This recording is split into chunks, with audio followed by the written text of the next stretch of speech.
안녕하세요. 작가 김새입니다.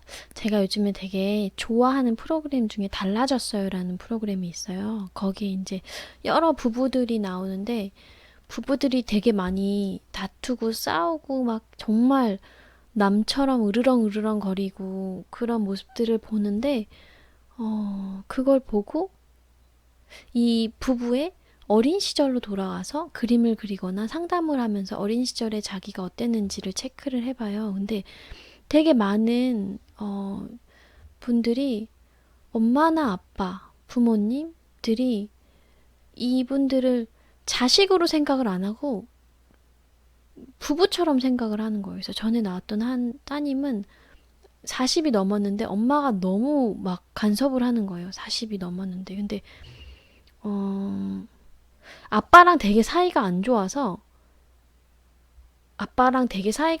두 분이 되게 많이 다투셨는데 이 상담사가 얘기한 결론은 그래요. 엄마랑 아빠랑 너무 사이가 안 좋은데 그럼 엄마랑 아빠랑 성인이 자기들이 정한 결혼이었잖아요. 그리고 태어난 아이들인데 이 장녀한테 이 엄마가 내가 아빠한테 맞았어.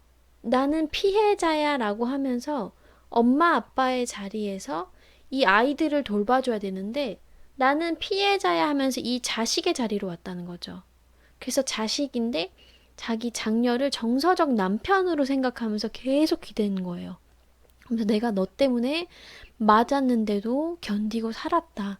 내가 너를 어떻게 길렀냐? 네가 나한테 이럴 수는 없다라고 하면서 이 여자 장녀를 계속해서 이제 고통스럽게 했던 거예요. 그게 문제더라고요. 항상 보면 부부관계가 좋지 않았을 때 부부관계가 좋지 않아도 엄마는 엄마이기 때문에 혹은 아빠는 아빠이기 때문에 자녀를 지켜야 되거든요. 근데 이 한 사람을 가해자로 몰면서 내가 피해자라고 하면서 자녀와 같은 위치에서 자녀한테 자녀의 모습을 기대하는 게 아니라 보호자의 역할을 처하는 거예요. 그러면 보면 정서적으로 이 딸은 우리 엄마가 이렇게 고생했으니까 내가 엄마를 보살펴줘야지라고 하면서 이 딸이 오히려 엄마 역할을 하고 이 엄마는 딸처럼 내가 아빠한테 이렇게 당했어. 나를 도와줘야 돼. 네가 나를 서포트 해줘야 돼. 네가 내 얘기를 들어줘야 돼. 네가 내가 원하는 대로 살아야만 해라고 컨트롤 해버리는 거예요.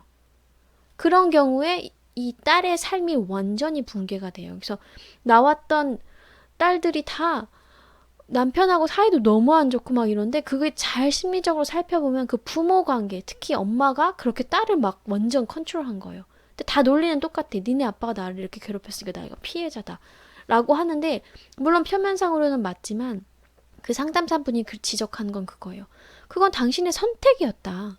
당신이 그 남자랑 결혼했고 당신이 그 남자랑 결혼해서 그런 삶을 했고 그건 당신이 선택인데 당신이 그런 모습이었어도 딸의 모습으로 지켜주고 도와줬어야 되는데 그러지 못했다라고 딱 지적을 해요.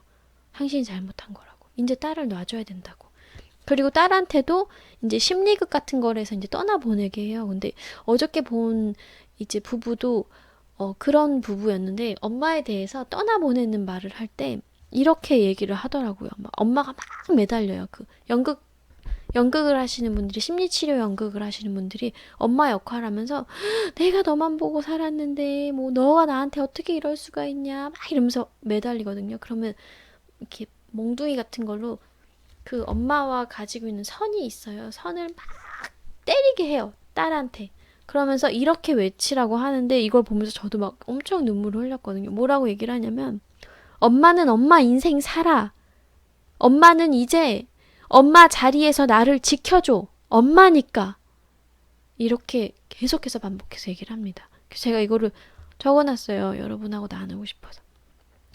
이 말을 적어보세요. 혹시 이런 비슷한 관계에 놓여 있는 분들은 엄마는 엄마 인생 살아. 엄마는 엄마 자리에서 나를 지켜줘야지. 엄마니까.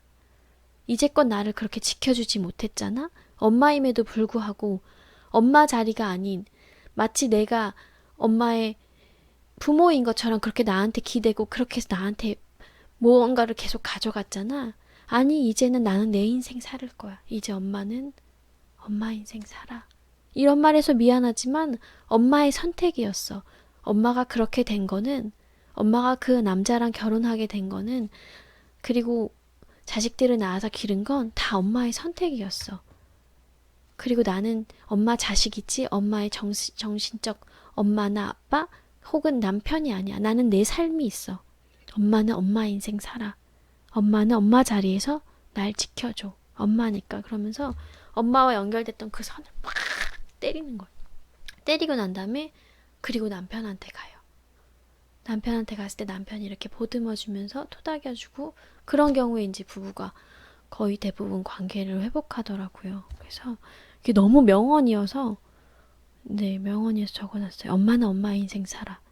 엄마는 엄마 자리에서 날 지켜줘. 엄마니까.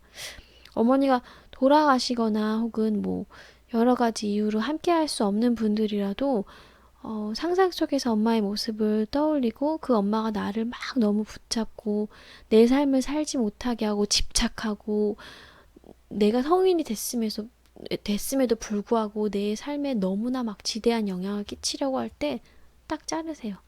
엄마는 엄마 인생 살고 나는 내 인생을 살을게요. 나는 이제 엄마 뱃속에 있었던 작은 아이가 아니에요. 나는 이제 성인이고 나는 내 삶을 내 힘으로 꾸려나갈 수 있어요. 엄마는 엄마 인생을 사세요. 저는 제 인생을 살게요. 이거를 계속해서 익숙해질 때까지 해놓으셨으면 좋겠어요. 잘할 수 있을 거예요. 화이팅! 우리도 그리고 나중에 엄마가 됐을 때, 저는 이미 엄마가 됐죠. 저는 제 인생을 살고, 저희 애들은 자기 인생들을 살 수 있도록 그렇게 놓아주는 멋있는 엄마가, 애들 19에서 20살만 되면 저는 짤없이 다 자기 인생 살 수 있도록 존중해 줄 거예요. 한 사람의 성인으로서. 그렇게, 물론 굉장히 많은 좌충우돌을 겪지겠지만, 그거 실패를 겪는 것 또한 실패를 겪어서 그게 어떻게 얼마나 고통스럽고 힘든 건지 아는 것도 큰, 어, 큰 교훈이라고 생각을 해요. 그렇게 해서 자기가 스스로 겪어야지 알지. 다른 방법으로 안다는 건 좀 어렵거든요. 아무리 좋은 거라도 강요에 의해서 하는 삶하고 자기가 선택해서 하는 삶하고는 또 다르니까. 그래서 여러분, 엄마로부터, 아빠로부터, 부모님으로부터, 혹은 나를 얽매였던 어떤 것으로부터 독립하시고 자신의 인생을 사셨으면 좋겠습니다. 유용하셨으면 좋아요랑 구독 버튼 눌러주시고요. 매일 12시에 찾아뵐게요. 안녕. 좋은 하루 되세요.